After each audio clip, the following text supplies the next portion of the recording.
So let me begin by thanking you, the members of the Washington State Obstetrical Association, and introducing our panel of experts today on H1N1 infection in pregnancy. I'm David Eschenbach, the professor and chair in the Department of Obstetrics and Gynecology at the University of Washington.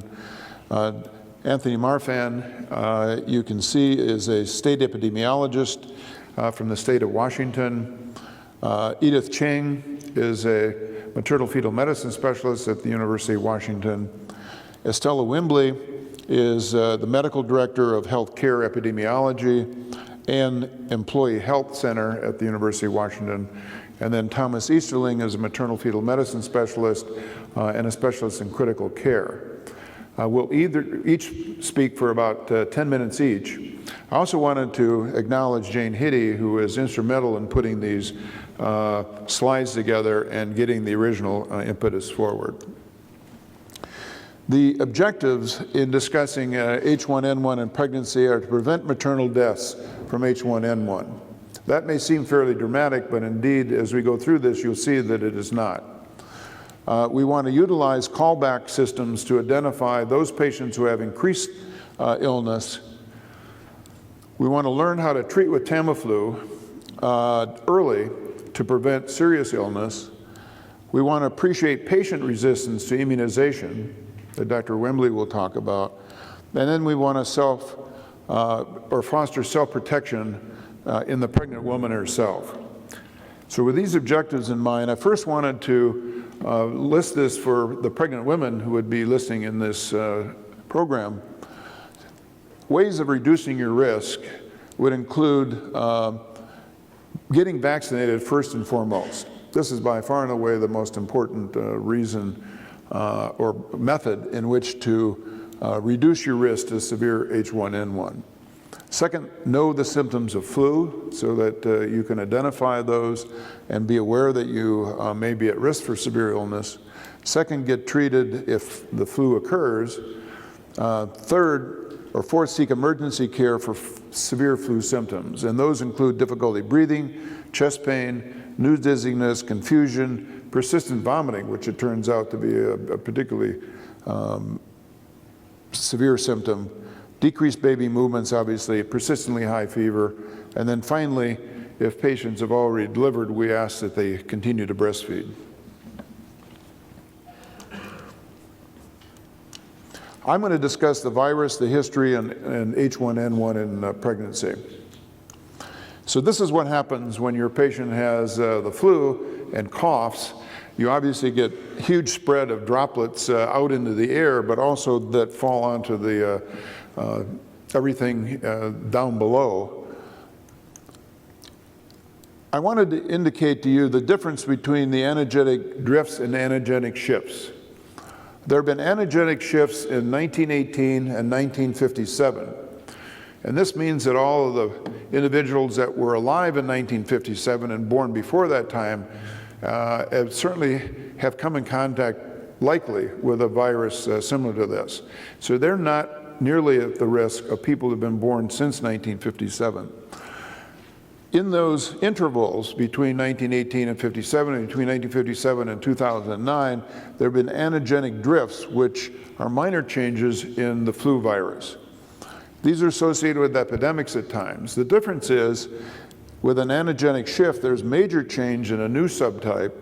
These are associated with pandemics of large amounts of patients becoming infected. And I want to just point out to you that this is a very promiscuous virus, which picked up an assortment of human, aviarian or bird, and swine flu genes in bringing itself together to produce what we see now. As a way of background, and this is what really concerned us, in 1918, the Spanish flu pandemic was listed in 1999 as putting every other epidemic in the 20th century to shame. It was a plague so deadly that if a similar virus would strike today, it would kill more people in a single year than heart disease, cancers, strokes, chronic pulmonary disease, AIDS, Alzheimer's disease combined. The epidemic effect on the course of history was and was a terrifying presence in the end of World War I, killing more Americans in a single year than died in the battle of World War I, World War II, the Korean War, and the Vietnam War. This is an example of hospitals in the 1918 epidemic. You can see how severe and widespread it was. To back up that data, it was estimated about 650,000 people died in that time frame, and these are the total combined deaths of people in this century who died in war. So that was clearly something that was a major catastrophe. We didn't really want to face as public health people or physicians a similar outbreak in 2009.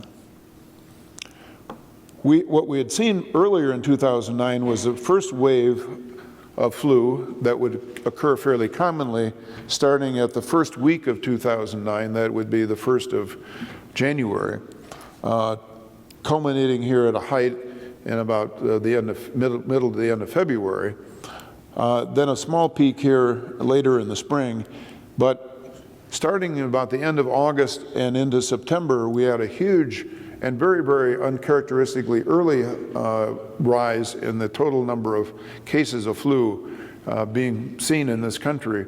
And it was this point in time, in fact, when we decided that we were in potentially deep trouble and put together this program.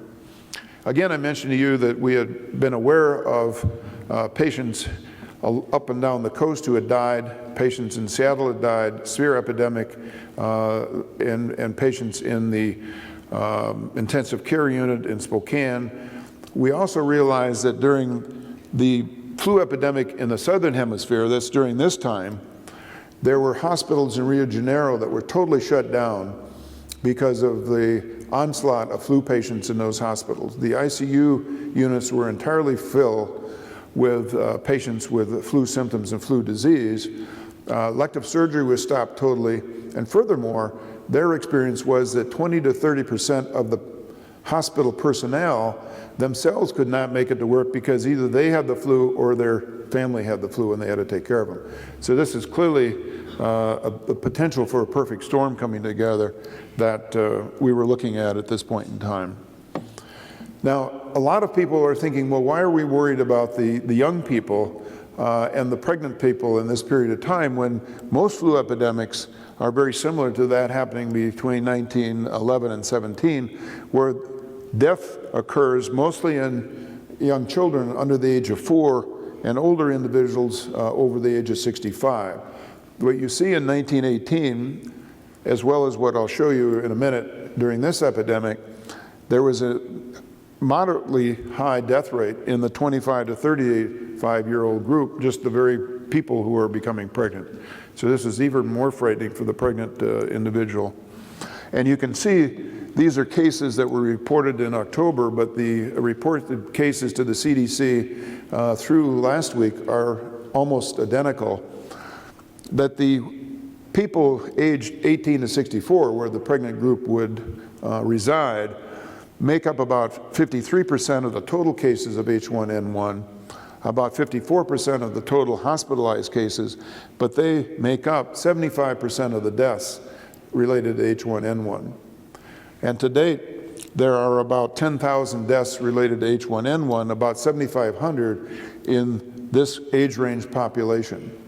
Normally, in a flu year, there's about 1,000 deaths in this population between 18 and 64. So you can see why this is a totally different epidemic and pandemic than we had normally experienced. Further, we had gotten information from earlier reports that H1N1 risk in pregnancy for the pregnant patient was considerably increased. That is, hospital admits per 1,000 patients was 3.2 in the pregnant population and 0.08 in the non-pregnant population, or about 4 times higher for the pregnant than the same non-pregnant aged matched individual. The intensive care unit admits per total hospital admissions were very similar in the pregnant and non-pregnant group. However, this is what was really frightening. If the patient who was pregnant was admitted to the ICU, the death rate was 28%. So this is totally frightening. And indeed, the death rate of all people who admitted to the ICU who were pregnant was twice as high as that in non-pregnant people, and that would include elderly people with major medical problems as well. So the overall death rate in this population of pregnant individuals is about 7 to 8 times higher than you'd expect if that patient wasn't pregnant. So this is why this was particularly frightening in that otherwise healthy population of individuals. Furthermore, we were concerned because we were faced with the fact that in the second and third trimester, the prematurity rate among those people who are severely infected with severe disease is going to be as high as 40 to 50%. So this meant in Washington State that the few hospitals that had neonatal intensive care units would not only get their hospital filled with pregnant patients who had severe disease themselves, but then have other individuals that couldn't be cared for in community hospitals shipped into that hospital. And on top of that, those patients that were potentially at risk for severe disease or had severe disease would get referred into these hospitals because of the potential of prematurity, which was exceedingly high. So we would have the potential of just filling up our neonatal intensive care units in addition with babies that were born prematurely because of this epidemic. So why is pregnancy such an increased risk in pregnancy? Well, first of all, in pregnancy, there's increased oxygen consumption for the baby's need. There's increased pulmonary blood flow. So all of you recognize the 40% more blood that goes through the lung in pregnant people compared to non-pregnant people. There's decreased respiratory reserve. And individuals who are young, paradoxically, have an exuberant immune response. So your patient who tells you, you know, I'm really healthy, I've taken all my vitamins and I've done everything and I've eaten just well, and I feel myself that I'm quite healthy, are exactly the people who are going to get this exuberant immune response and damage their lung beyond that you might expect in other individuals. So the other problem is that this virus has a propensity not to stay in the upper respiratory tract of the pharynx and your upper nasal passages, but moves into the lung. And there it induces a hyperimmune response in these individuals. That damages the local lung epithelium, moves all kinds of fluid into this area, produces inflammation of the capillaries and the alveoli, and decreases lung function. And then to add fuel to the fire, this sets up a propensity to, in fact, develop a secondary bacterial pneumonia. So this is kind of an example of the pathophysiology of why H1N1 in pregnancy is so particularly devastating. I wanted to bring forth to you an unproven theory of why Tamiflu appears to prevent death from H1N1. There are several reports now that patients who have received Tamiflu, even in an untimely fashion, and we ask that people get treated within 48 hours, or you'll hear later in the talk, would seem to be prevented from dying. And I think the reason is that Tamiflu reduces the total viral load, and therefore when the virus gets in the lung, there's less virus to produce an immune response, and you get just a less amount of infection in the lung itself. So it's very, very clear that Tamiflu does prevent death in pregnant women, and is a reason why we need to really rely on that medication for the early treatment. So I'm going to stop right now and introduce then Anthony Marfin, that's going to talk about the epidemiology. Great. Tony? Great. Thank you very much. As David had said earlier, I am the new state epidemiologist for the state of Washington. And the real irony is that I'm coming over from the CDC Influenza Division, and I left on April the 3rd. Come around April the 19th, I've spent about 80% of my time still working on influenza, so there's a great deal of irony in all of that. I'm going to just give you a brief overview of the epidemiology specifically in Washington, although I will make some references to both the Lancet paper that we worked on as well as some historical pieces. But the very first thing that I always find that I have to do is I have to make sure that we are very clear about definitions, because we throw about a lot of phraseology that people don't completely understand. Influenza viruses cause 3 clinical syndromes following infection. One of them is an asymptomatic infection in which a person has no clinical symptoms whatsoever, but does in fact make antibodies specific for that virus, clears virus, and in fact was infected. Very, very clearly it was infected. That happens in about 1/3 of all infections every year with regards to seasonal influenza, and at this time we have no reason to believe that it is any different for the pandemic 2009 H1N1 virus. We are working on some serology serosurveys to answer that question a little more specifically, but it's unlikely that that information is going to come out in a timely fashion to help us make any decisions about that third wave. You hear us all talking about influenza-like illness, or ILI, primarily the illness that is manifested with upper respiratory symptoms. For epidemiologists, we look for 2 things, either fever and cough or fever and sore throat. But for anyone who's ever had influenza, you know there's a lot of other symptoms that are associated with it, the headache, the muscle ache, the arthralgia. But still, it is not as severe as when we start talking about severe acute respiratory illness. This is a phrase that's probably used more in international literature. And what it is really influenza-like illness, but with shortness of breath, with tachypnea or hypoxia. And the reason that's important, of course, is because that suggests to us that that is lower lung involvement or pneumonia. Now, the real kicker in all of these things, and one of the real difficulties in terms of thinking about influenza epidemiology, is neither influenza-like illness or severe acute respiratory infections are specific for the flu virus infections. In fact, when you look at hospitalized people, there's probably about 15 to 20 different viruses that account for people with severe ILI being hospitalized, and that's from the international literature. So we measure these things, we monitor these things, but we always know that, in fact, we may not be talking about influenza specifically. So, what do we know? And some of this is going to be a little bit redundant with David, and I apologize for that. We do know that pregnant women do have excess mortality. It is well documented, even though we didn't even have had never even isolated this virus in 1918 through 1919. Physicians clearly recognized that there was increased mortality in pregnant women during that pandemic. Similarly, in 1957 and 58, it was again rediscovered that pregnant women had a problem.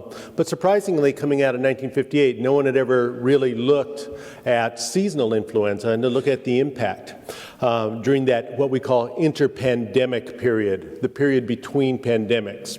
And in fact, Kathleen Newsel in 1998 did a very, very nice piece that combined both case control studies and cohort studies, in which she looked at these flu-related cardiopulmonary events. Flu-related in that she looked at the incidence of these events during the flu transmission season, which she very clearly defined. And then, which was actually relatively revolutionary for the time, she looked at all cardiopulmonary events.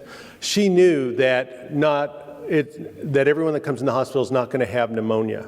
She knows that there's a certain amount of myocarditis that occurs that is due to influenza. There's exacerbation of asthma that occurs due to asthma. There's just respiratory failure in people who don't have fever or any other signs. That is in fact due to influenza. And so she looked at the incidence of cardiopulmonary events during the flu season. And what she was able to see, of course, is that there was a very high risk of these cardiopulmonary events in people in their 3rd trimester. And in fact, I've graphed some of her data here. And what we have on this graph are the number of events per 10,000 women months for non-pregnant women, women in their first trimester, women in their second trimester, women in the third trimester, and then postpartum. And what you can see is in any one of the trimesters that their risk is much greater than non-pregnant women or postpartum women. And what I've done here is I've shown low-risk women, women without any predisposing risk factors for either severe or complicated influenza in white, and then high-risk women. And you can see it's true for both women in the high-risk groups and in women in the low-risk groups. So Kathy Newsel, who actually still is really active in looking at pregnancy and influenza, even though she spends most of her time now at PATH, the non-governmental organization, really did a lot here for pointing out not only is it during the pandemics, but it's also during that interpandemic period where it's a problem. Let me tell you a little bit about what happened with the introduction of this particular virus in April of 2009. This new flu strain emerged in Mexico and the United States almost simultaneously, and that was in April of 2009. As we look back in it now, we think that it probably emerged either in December of 2008 or January of 2009, and then it came to our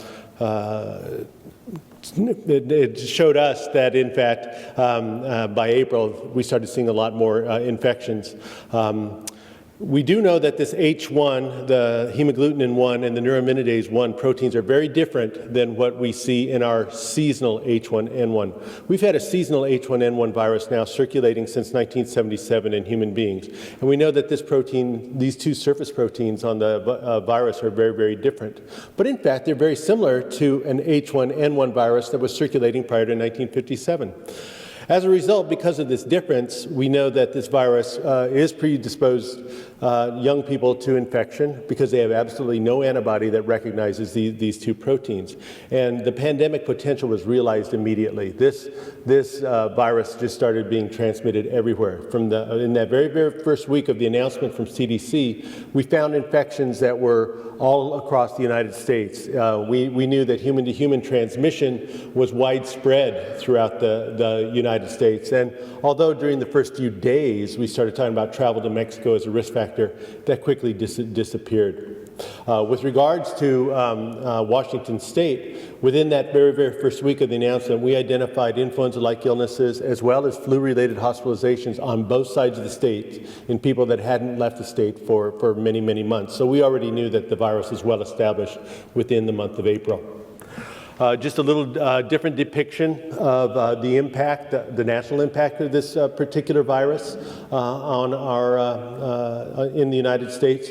On November the 12th, Dr. Ann Schuchat gave a presentation in which she reviewed the estimated number of influenza-like illnesses that had occurred in the United States and from mid-April to the middle of October. And she estimated at that time that there were about 22 million influenza-like illnesses. Roughly about 1 out of every 200 of these people was hospitalized, and so we had about 100,000 hospitalizations. And of people that were hospitalized, there was about a 4% mortality rate. These are the data for Washington State specifically. There are many, many influenza-like illnesses in Washington specifically due to this virus since April.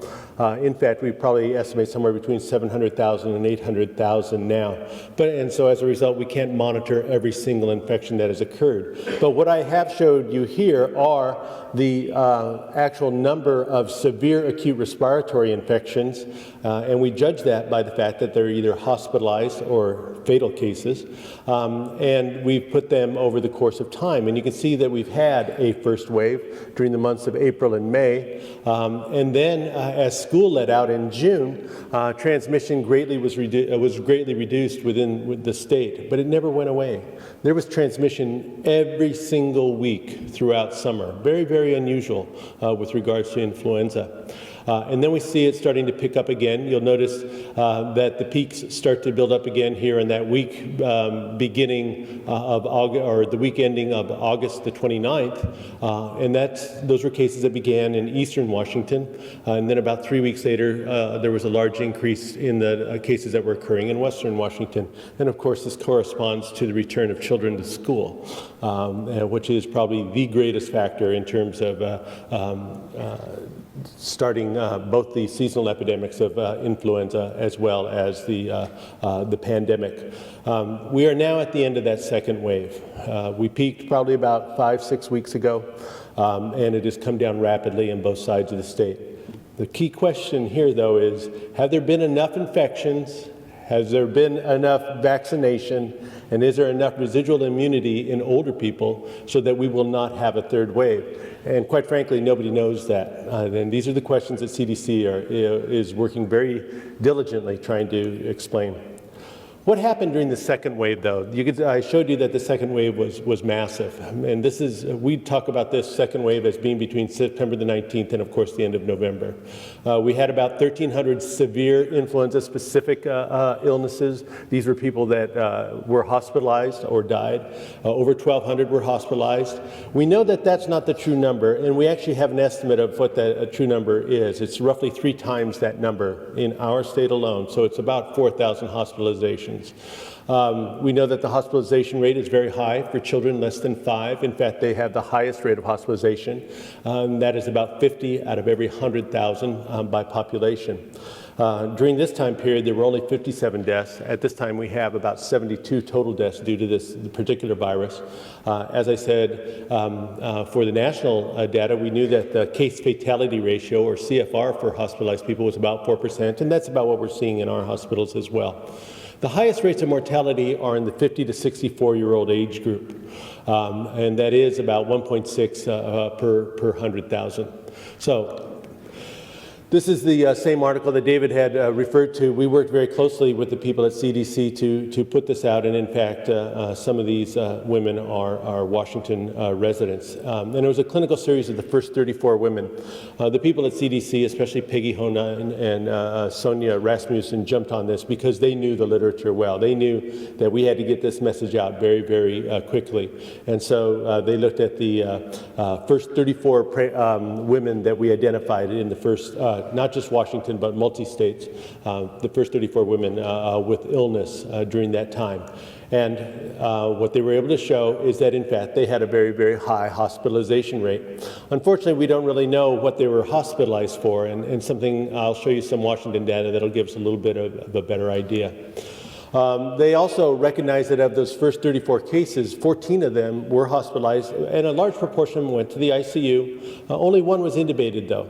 I will tell you that since that time, every state has experienced a much more profound experience with the care of pregnant women, and all states are reporting increased mortality rates for pregnant women, and as well as intensive care and mechanical ventilation for pregnant women. So we are working on another paper with these folks, and hopefully we'll be able to tell the complete story.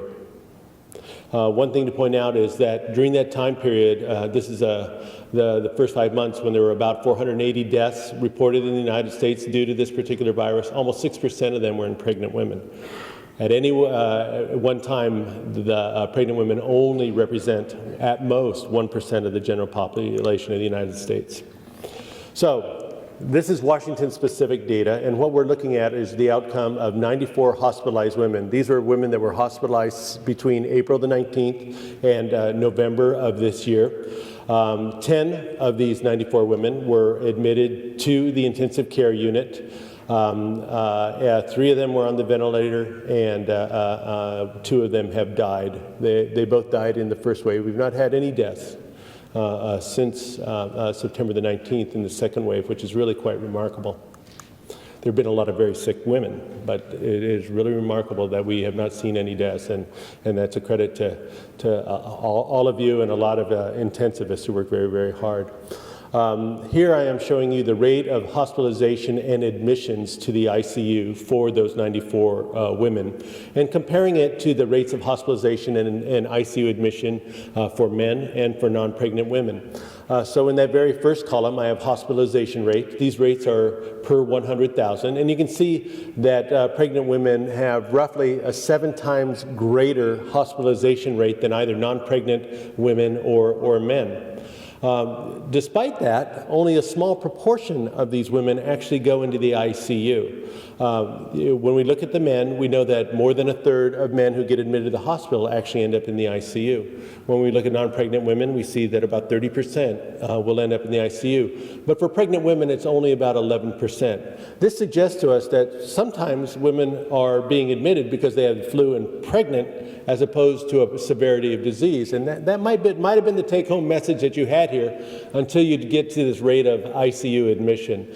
And you can see that because there are not very many pregnant women at any one time, really in Seattle, probably somewhere between about 80 and 90,000, we can see that their rate for ICU admission is actually very high. And it's somewhere between about 2 and 3.5 times greater than for these other groups. So, in summary, we can see that pregnant women in Washington actually have our highest hospitalization rates. And when we look at this, nearly 2/3 of those women are in their 3rd trimester. And so, as David had suggested, I think that they are being admitted, 1, because they're pregnant, 2, because of a great deal of concern about fetal health. They do have the highest rate of critical illness, and this is a very, very important piece that we will be trying to work on. Several of us at the Department of Health will be working on trying to explain this and see just exactly why they are ending up in the intensive care unit, and we'll be working on that over the next 3 to 4 weeks. Surprisingly, though, pregnant women who are in the ICU or hospitalized have very few underlying conditions. You will always hear us talking about 75% to 80% of people that are hospitalized or die all have underlying conditions. You don't see that with pregnant women.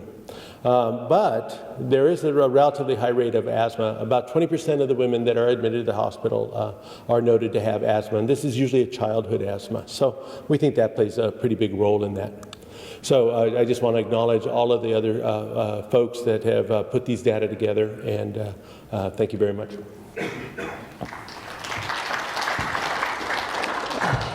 So having said that, we were charged by the hospital and by Dr. Eschenbach that we were not going to experience any maternal deaths at UWMC, and certainly within the Seattle and hopefully the state of Washington. So a lot of people got together and many rounds of trying to put together some sort of guidelines so that we can start, one, educating our patients, educating our physicians, residents, and our staff and to bring our patients in and to aggressively educate them and screen them. So what we have here is that we basically put together guidelines for our ER, for our residents, for our staff. And the first that was most important was the phone call. Having the patient just make contact with us by phone and having standardized guidelines for anybody who answers the phone and a checklist of what questions were asked for the patient. And basically the RN to conduct an ILI assessment, and also not to forget that there are fetal well-being and preterm labor issues as well. And to initially identify whether this patient was acute or not, because if she was acute, then she bypassed any further phone evaluations and she comes straight in. So, so having done that, if you were deemed acute and concerning by the phone triage, then that patient needs to be seen immediately, either to come straight into our facility or to her nearest facility closer to home, and that we would actually call that facility, such as their local ER, and say, this patient is coming in for an evaluation. If the patient was not deemed acute, then we would obviously go through other comorbid conditions, whether the patient has twins, hypertension, lupus, etc., diabetes, and that if that patient had one or more of these comorbid factors, then basically we felt that they were moderate risk, and that that person should be seen by a provider within 12 hours, and that we would call in Tamiflu immediately. And that if that patient did not have any of the comorbid factors, she was deemed low risk, and that she would have an appointment within 24 hours. But if you notice consistently, we started Tamiflu immediately. Once the patient enters the system for evaluation, we then developed an algorithm for all of our providers to go through. And again, we'll start with the high risk first, which is anyone who really has, shortness of breath with decreased oxygen saturation, vomiting, dehydration. That's sort of self-explanatory. Again, basically gets admitted immediately, and do not pass go, and do not get $200.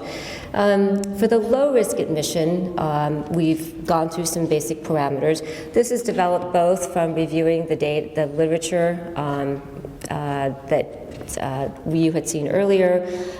We had also talked to UCSF and looked at their guidelines, and so it's sort of a combination of reviewing the literature and felt that this was reasonable. So it's self-explanatory. Good oxygenation, good respiratory effort, urinating fetal movements, lungs are clear. So that was considered low risk, and that patient would continue her Tamiflu.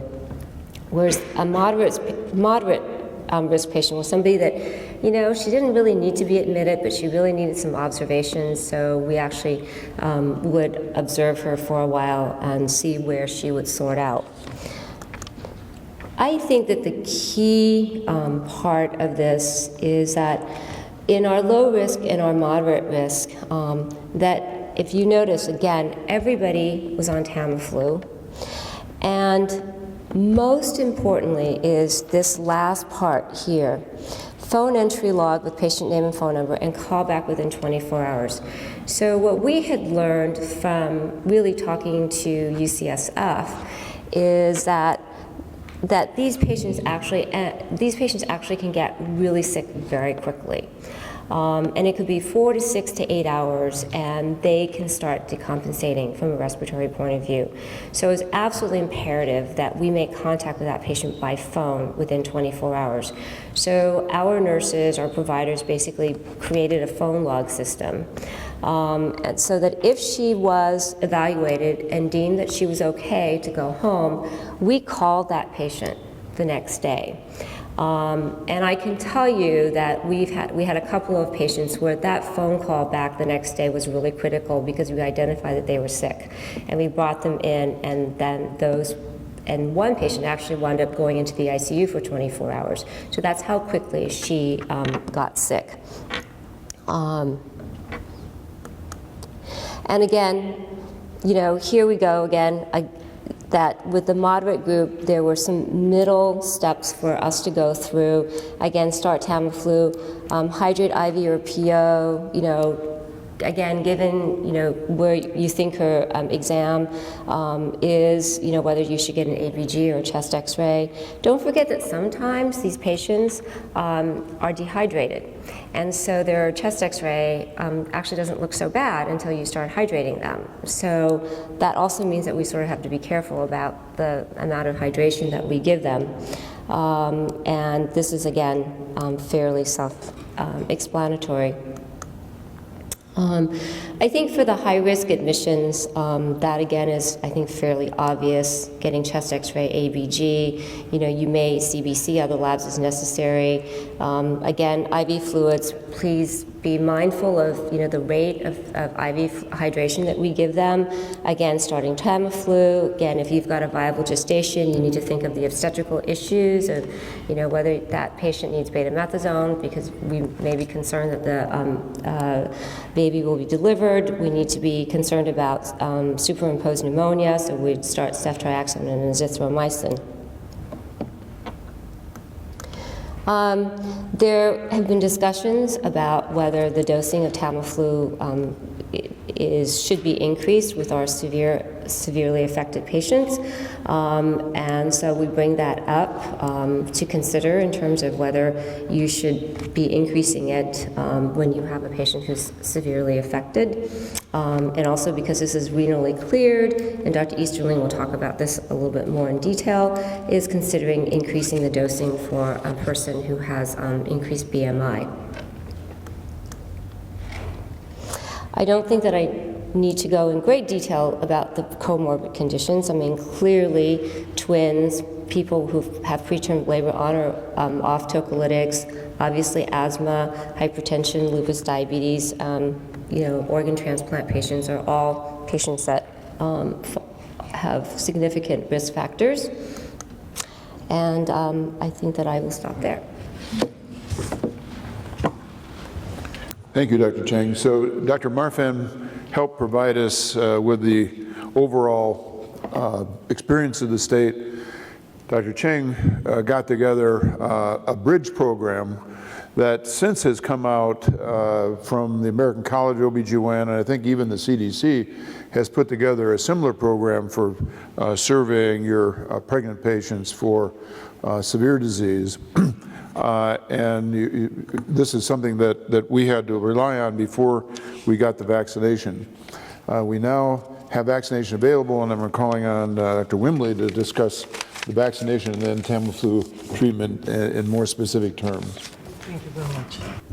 I'm going to be discussing the prevention and therapy of the pandemic flu in obstetrical patients. And in terms of prevention, I'm going to be focusing on immunoprophylaxis and chemoprophylaxis rather than infection control strategies. As you know, in the clinic and in the hospital setting, it's reasonably feasible to prevent the patients from acquiring influenza. However, influenza is widespread in the community, and infection control measures, although they're good in the community and they should be followed, they're not sufficient. And the primary means of preventing influenza in everyone, including obstetrical patients, is vaccination. It's important to administer both the seasonal influenza vaccine as well as the pandemic monovalent influenza vaccine.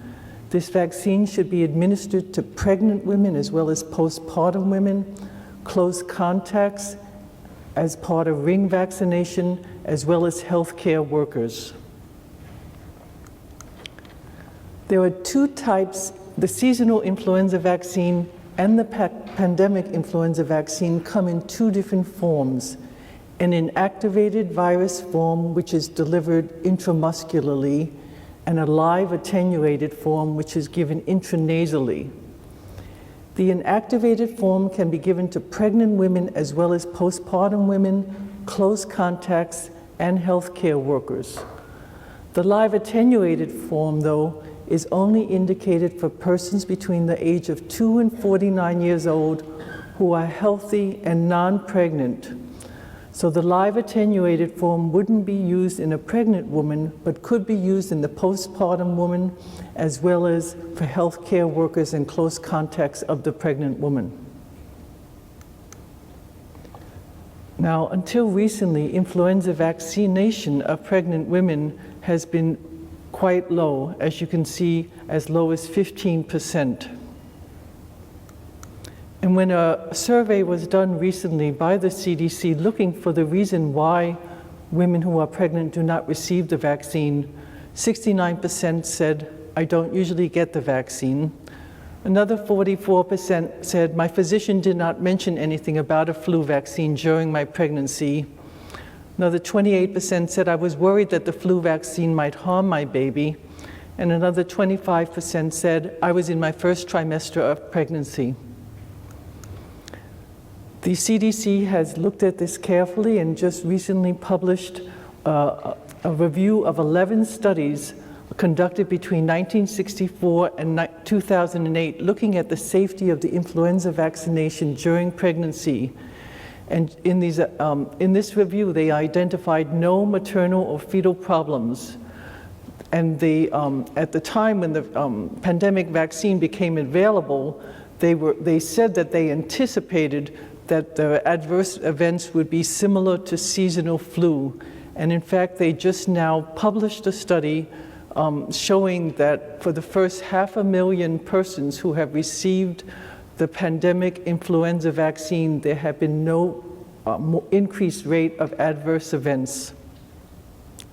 This is a very important study because what this study was, this is a study conducted in Bangladesh involving 340 pregnant women. And what this study was able to show was that by vaccinating the mother, you not only help the mother, but you also help the infant.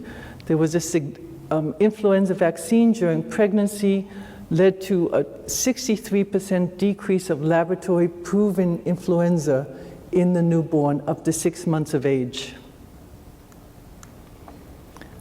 Now, there are several drugs available in general for treating influenza. The Neuraminidase Inhibitors, the adamantanes, rimantadine and amantadine, and ribavirin.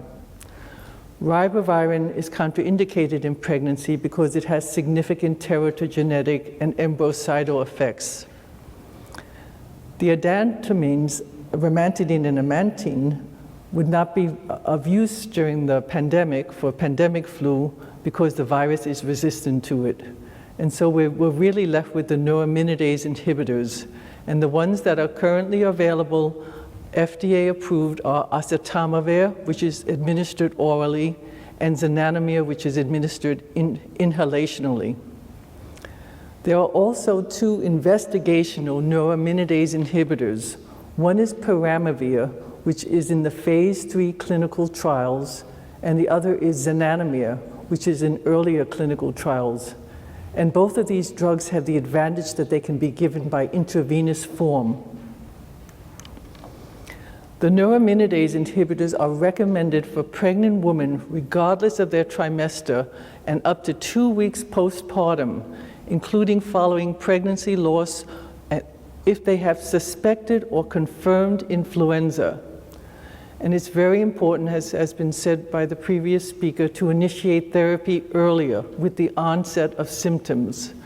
And part of this is what Dr. Cheng showed us, is informing the woman of the signs and symptoms of flu and the need for early treatment, ensuring rapid access to phone consultation and clinical evaluation, and considering providing the women with the prescription so that if they develop the symptoms, they can just fill it and then seek evaluation. The importance of early therapy is shown in this study, and what it showed was that for those people, among the people who died or were admitted to the ICU, only 24% received the antiviral drug within the first 2 days of symptoms. In contrast, for the people who survived and didn't require ICU care, 45% had gotten it within the first 2 days, and this was statistically significant, stressing that it's so important to start therapy early. Part of starting therapy early is starting it empirically, not to wait for laboratory confirmation, not to withhold therapy based on a negative test. Don't withhold it for a rapid influenza diagnostic test or even for the DFA test. And this is a test, this is showing you the sensitivity of the tests that we currently have available, emphasizing why it's important not to wait for these results. Rapid influenza diagnostic tests, they're good because they're available very quickly, but the sensitivity ranges from 10 to 70%. So it's good if you get a positive, but a negative doesn't mean too much. Direct and indirect immunofluorescent assays, again, fairly good turnaround time, 2 to 4 hours, but again, the sensitivity 47 to 93%. If it's positive, it's good, but if it's negative, not to withhold therapy. PCR test is very sensitive, 86 to 100%. Also not perfect, but very sensitive, but takes a little bit too long. In our facility, we can get it in 24 hours, but usually it's 48 to 96 hours, so the decision has to be made before that result comes out. And virus isolation is excellent, but again, virus isolation takes too long for clinical decision making. 3 other things to consider in terms of therapy. One is, and I think Dr. Easterling will discuss this in greater detail, consider higher doses and longer durations for serious illness, and that applies to the pregnant female as well as other severely ill patients. The other thing is consider combination therapy if it's unclear whether this is seasonal H1N1 or pandemic influenza. In these cases, when it's unclear, as might happen as we move forward into and get more seasonal influenza in our community, one needs to begin therapy with a neuraminidase inhibitor and amantadine.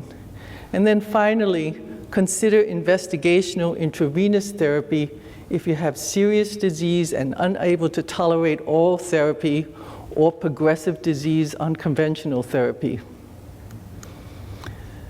And this is just showing you why it's so important as we move into, possibly moving into seasonal influenza, to not just treat the patient with neuraminidase inhibitors, but empirically begin the amantadine as well if the patient is seriously ill. And what this shows is that pandemic influenza is nearly 100% resistance to amantadine and almost 100% sensitive to neuraminidase inhibitors. In contrast, the seasonal H1N1 influenza is just the reverse last season. It was nearly 100% resistant to the neuraminidase inhibitors and sensitive to amantadine. So as we move in and we see more of this H1, seasonal H1 coming into the community, it will be important to empirically start combination therapy until one has the diagnosis. Looking at investigational therapies, intravenous peramivir, currently there is no IV antiviral drug FDA approved for treatment of influenza. Peramivir is a neuraminidase inhibitor, is such an investigational intravenous drug, and on October 23, 2009, the FDA issued what they called the emergency use authorization to allow IV peramivir to treat hospitalized patients with suspected or confirmed pandemic flu. The indications that they've given is not responding to the oral or inhaled antiviral therapy, drug delivery by a route other than IV not dependable or feasible, and in adults when IV therapy appropriate due to other circumstances. And their fact sheet says there is no experience giving peramivir to pregnant or nursing mothers. For a mother and fetus, the benefit of receiving peramivir may be greater than the risk from the treatment. The other investigational therapy available in intravenous form is zanamivir. This is in an earlier stage of clinical trials, and the emergency use authorization hasn't been issued yet.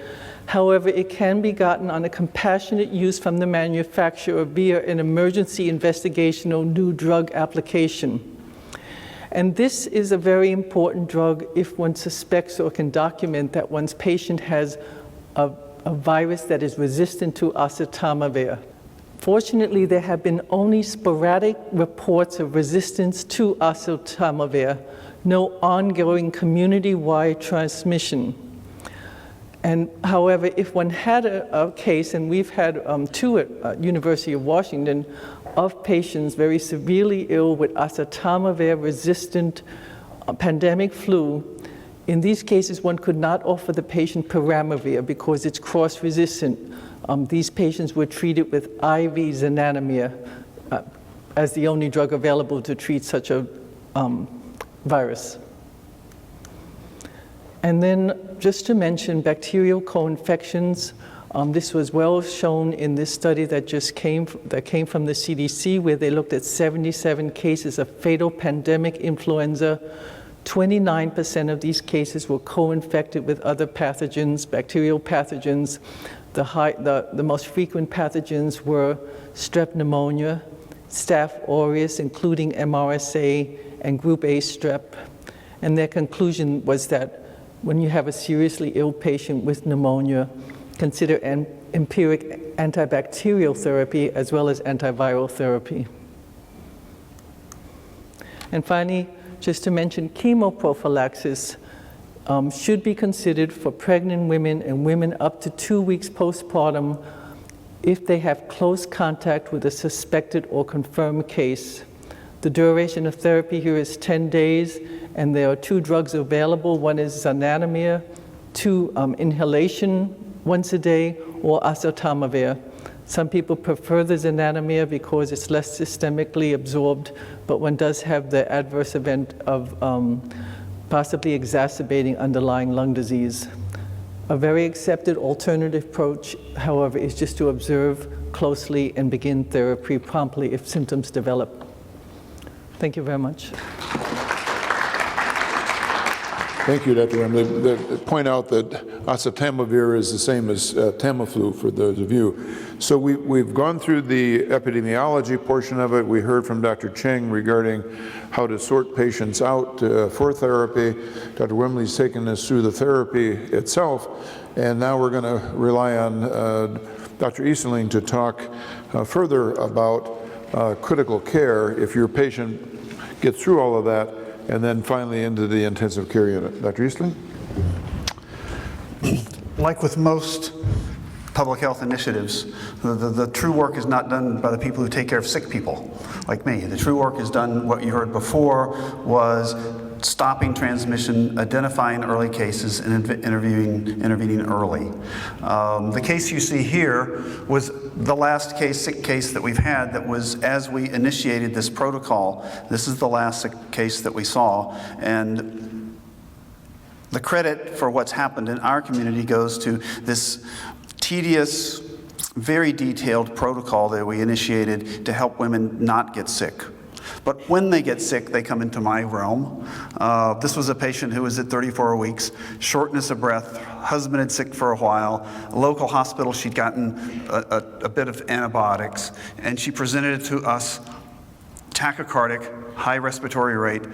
She was 100% saturated, but on a whole lot of oxygen.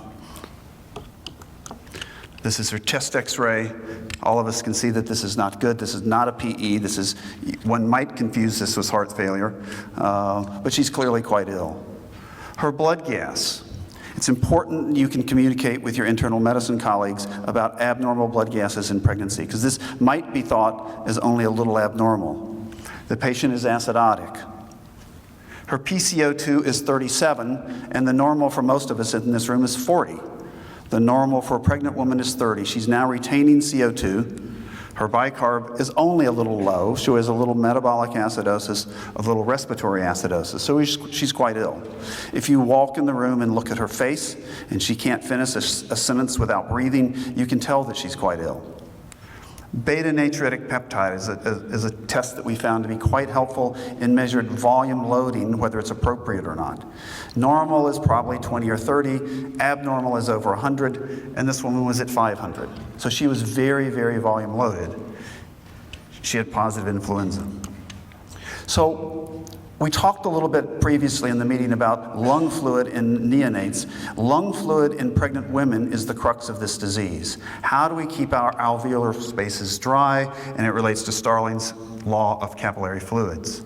Delta P is delta hydrostatic pressure. Delta pi is oncotic pressure.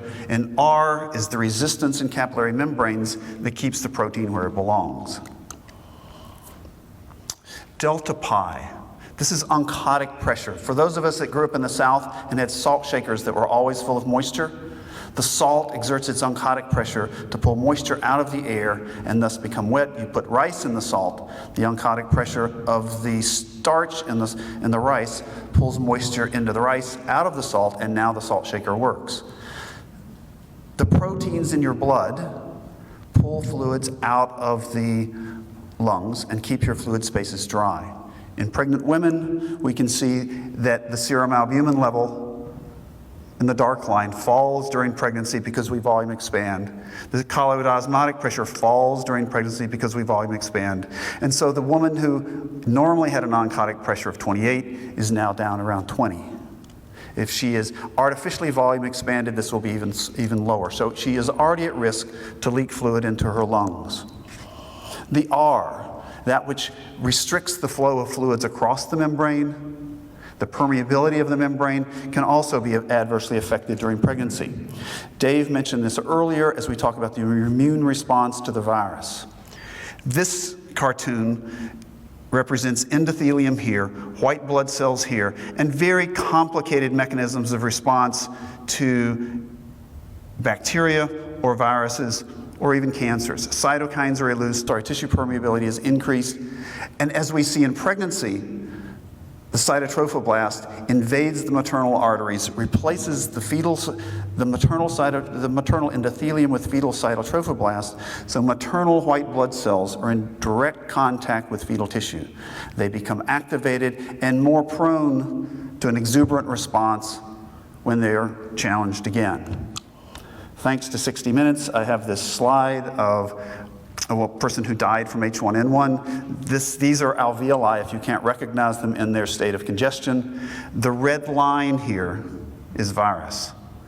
The entire alveoli are lined with H1N1. Immune response to this virus in the lungs results in disaster.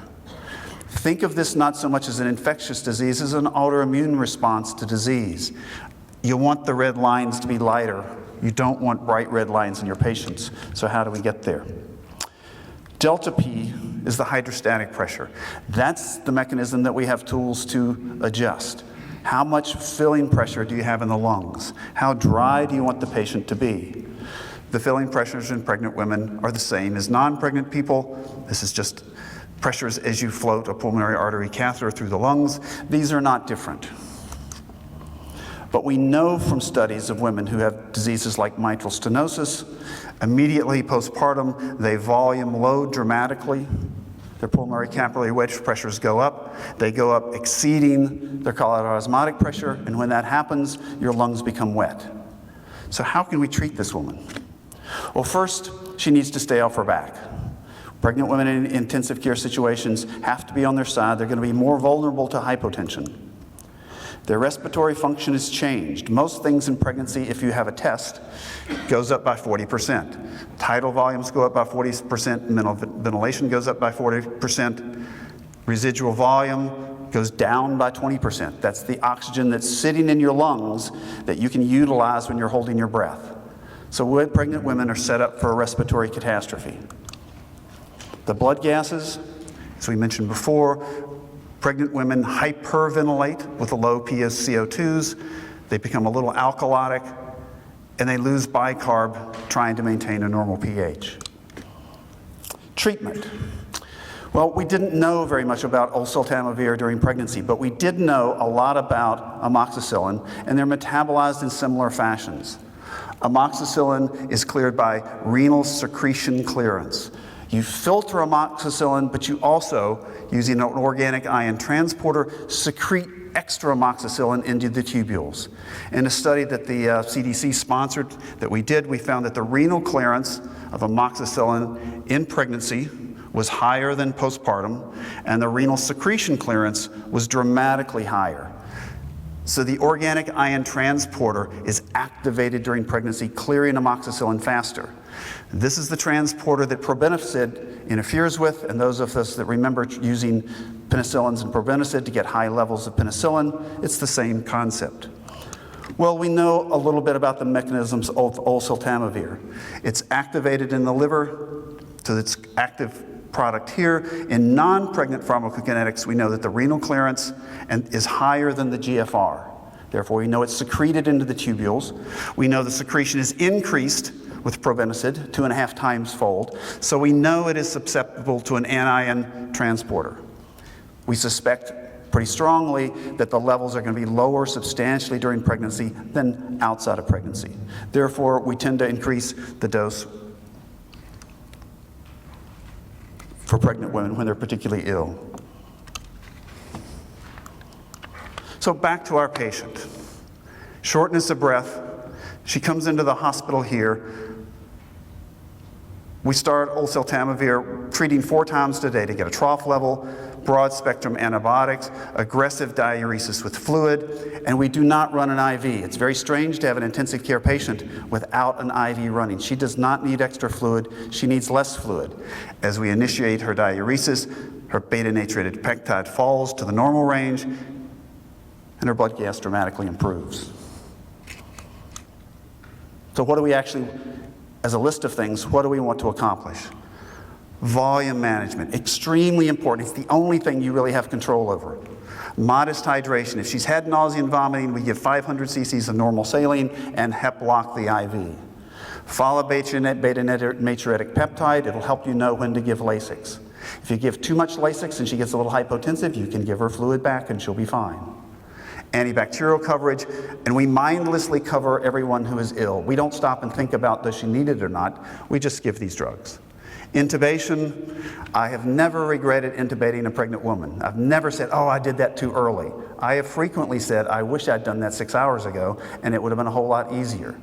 If she's approaching intubation, if she's tiring, she's retaining CO2, go ahead and intubate her, and probably intubate her before transport. She's much safer intubated during transport than getting intubated during transport. Avoid CPAP, it just doesn't work, our pulmonary people tell us. Pressure support, sometimes they'll become hypotensive. They are massively vasodilated at this point. They're probably volume long. Do not use volume to support their pressure. Probably don't use dopamine or dobutamine, an alpha agent. Give them some vasoconstriction. I had to take care of almost no sick women due to the work that had been ahead of time. Reducing transmission, wearing masks in clinic, immunization, and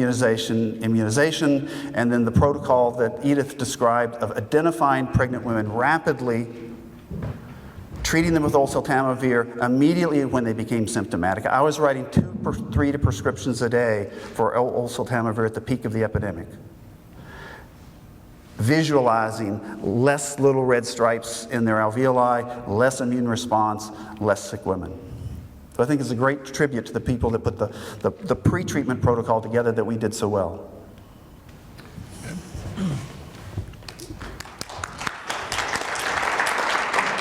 Well, I thank you in the audience for listening attentively to this presentation.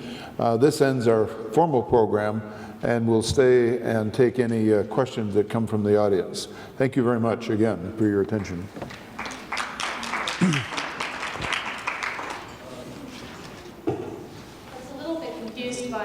One comment at the beginning where the heart rate is 130 and that the patient's chest x-ray doesn't show anything because she's dehydrated, and then the comment from Dr. Easterling that these patients should be sort of intentionally dehydrated. So I had a patient who looked exactly like your patient just last weekend, and I was very proud of myself. I did everything except I didn't do the ABG, but next time I will.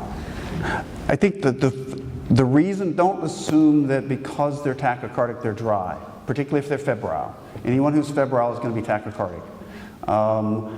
Use your O2 sat to help you know. If her O2 sat is going down and you bolus her with fluid, I guarantee you she will get worse. If you end up in the rock and hard places between being dehydrated and being hypoxic, it's time to get her to the intensive care unit because things are going to be difficult. The beta natriuretic peptide, when you think you might need to diurese her, and it's 500, then you can just say, oh, that's clear. She needs to have less fluid. You can always give her fluid back.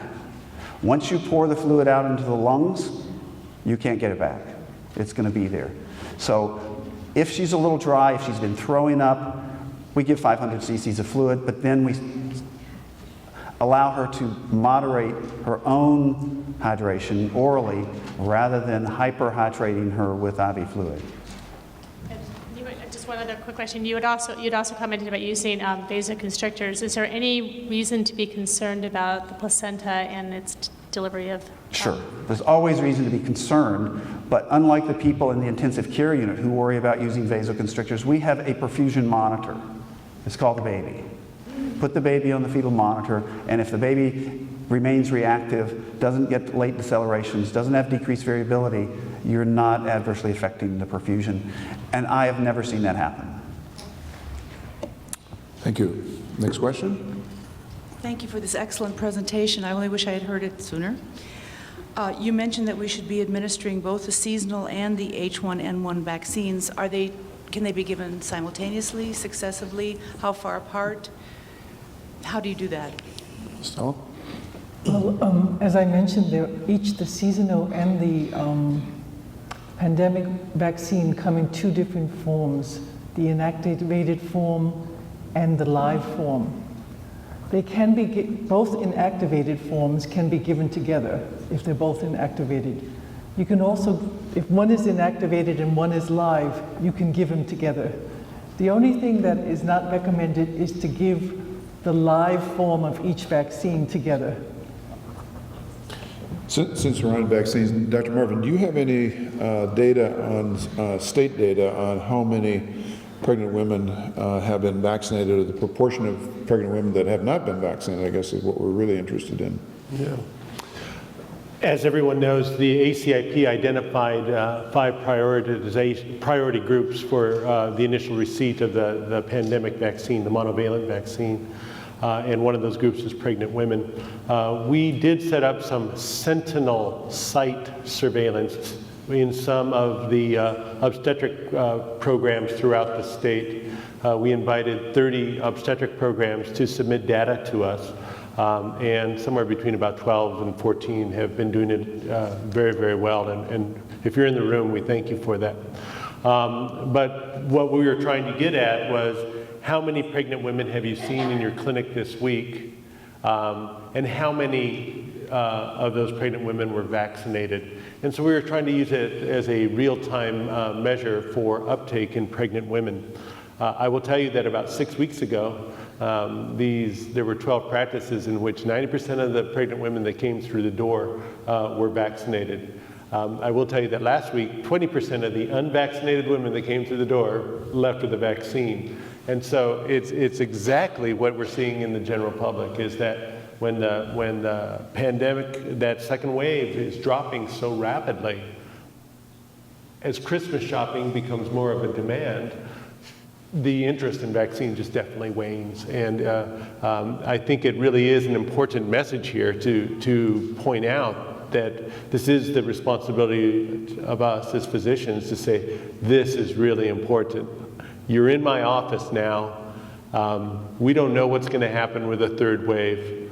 The point of protecting the baby by giving you some maternal antibody that you're going to be able to share with your baby, these are really important things. And it is a somewhat different situation than we see in the general population, because in the general population, if you're not impressed by the epidemic curve and you have Christmas shopping to do, you just don't go see a physician. All of these women are coming in to see you every single week. So it is still very, very important to be vaccinating women. I think it's important to point out, too, that there are single-dose mercury-free H1N1 vials for pregnant women. Yep. Thank you very much for that fantastic talk, and I'm tickled to make a poster for my office of that, how vaccination of the mother helps improve the baby. So that was great learning for me. In my practice, I've encountered one group who's been particularly resistant to vaccination that I was not expecting, and I don't know if anybody else has encountered that, but that's the Partners of Seattle firefighters. And and I have friends and neighbors who are firefighters in addition to my patients, and I've been asking them for the information on which they're basing their resistance. And it's a little frightening, some of the things that are being circulated among that population, who, while are very healthy young individuals for the most part, both men and women, are coming home to their pregnant wives and young children. And I was wondering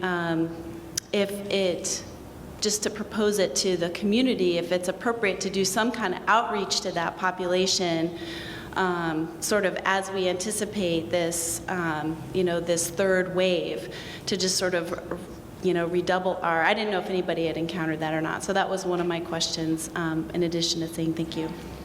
So I don't know if you have any further comments, Dr. Whimbey, but it's very clear when that patient tells you that she doesn't want to get immunized because she is afraid of her baby, that the data that Dr. Whimbey provides is just the exact opposite. If you want to protect your baby, you become immunized, because that baby then gets the antibody to this virus and is protected after birth, which is another critical issue. Do you want to comment on it anymore? No, I think that's Okay. But I would like to ask a question of the person who asked the question. What are the reasons that these women are giving you? I mean, you've identified a subgroup. You're talking about the partners of firefighters. That's suggesting that there's something unique to this group that they're spreading around and just sharing the information? Well, some of the, there was a website from a physician, Dr. Tenpenny, of no relation to our current resident, but who is advocating a lot of the dangers of vaccinations in general, and then sort of applying that to the H1N1. And in spite of a lot of the data that, you know, I've been handing out from the CDC, from ACOG, you know, people are just very, very resistant. The other thing they tell me is, well, I stay at home and I'm not going out very much. You know, I don't think that I'm at risk. And I say, well, you know, your partner is a firefighter, and they are obviously coming into contact on a regular basis with extremely high-risk populations. And then one of the other things is, why are we targeting vulnerable populations with vaccines? Why don't we vaccinate the healthy people? And I feel like I've addressed that, you know, and know kind of how to address that. But countering the misinformation and people's attachment to misinformation has been a fascinating part of the last several months. Thank you, Dr. Roland. Dr. Rolls? A couple things. One is that the information that you all provided was really helpful. I know a lot of work went into it, but it was really helpful in terms of how we triage patients in Yakima. A couple of questions. One, is there any outcome data on the babies that have been, or have there been babies born to these moms who've been hospitalized and recovered, and just the outcomes of the newborns? And the second question is there any reason to think that the exposure to this novel flu virus is going to give any protection against the avian flu in the future? Well, at UWMC, although we've had many women with H1N1, remarkably, we've had no neonates with H1N1. So we've been lucky in that. And to answer your second question, I don't believe that it's thought that there would be any cross coverage with the H5 avian influenza virus. It's just so different. No, I would just have to say that as well. It is very, very different.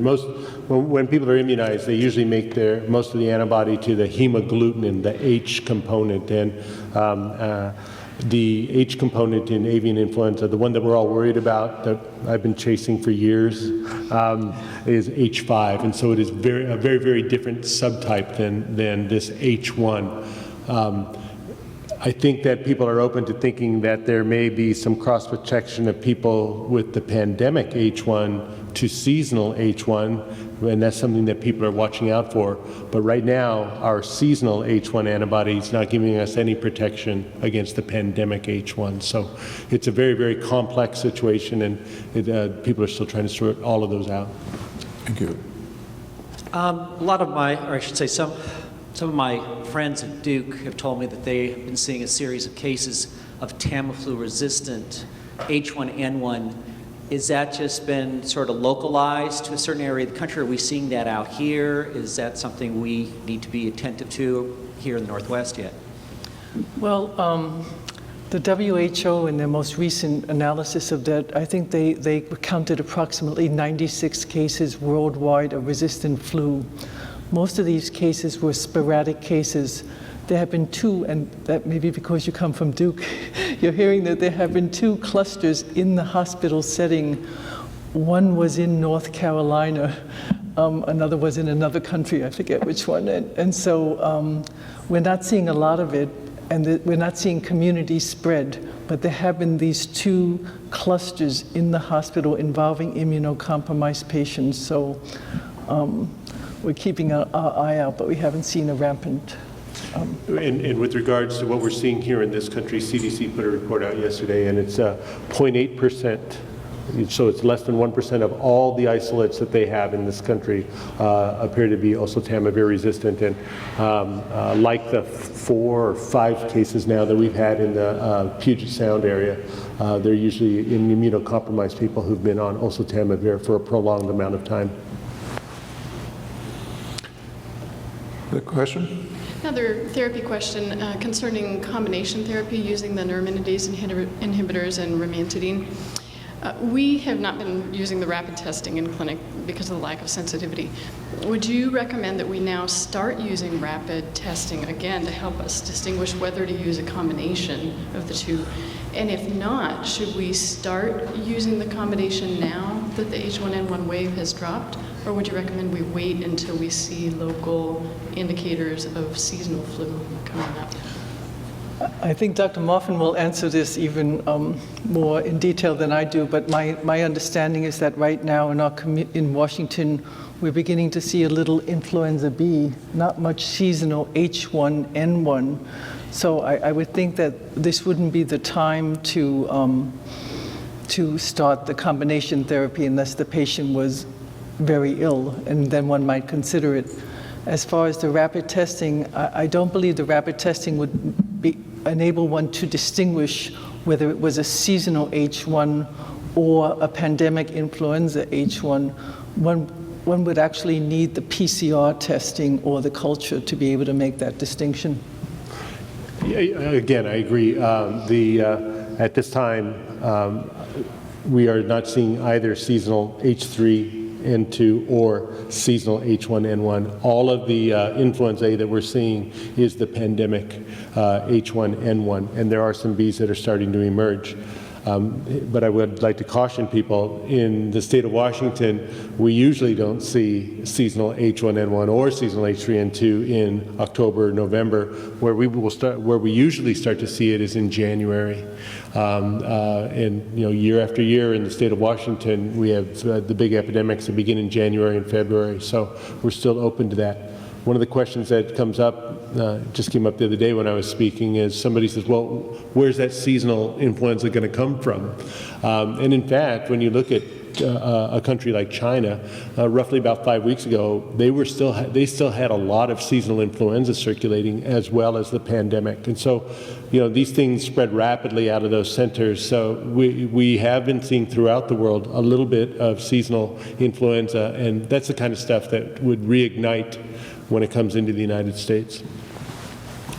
So I think what we've learned is that we've weathered this wave. We hope we don't see a wave now in January, February, and I think this is a great demonstration of coming together with the knowledge from the public health authorities, as well as getting acute data from the public health world and the rest of the community taking care of pregnant patients. So this concludes our program, and I thank you very much for staying with us.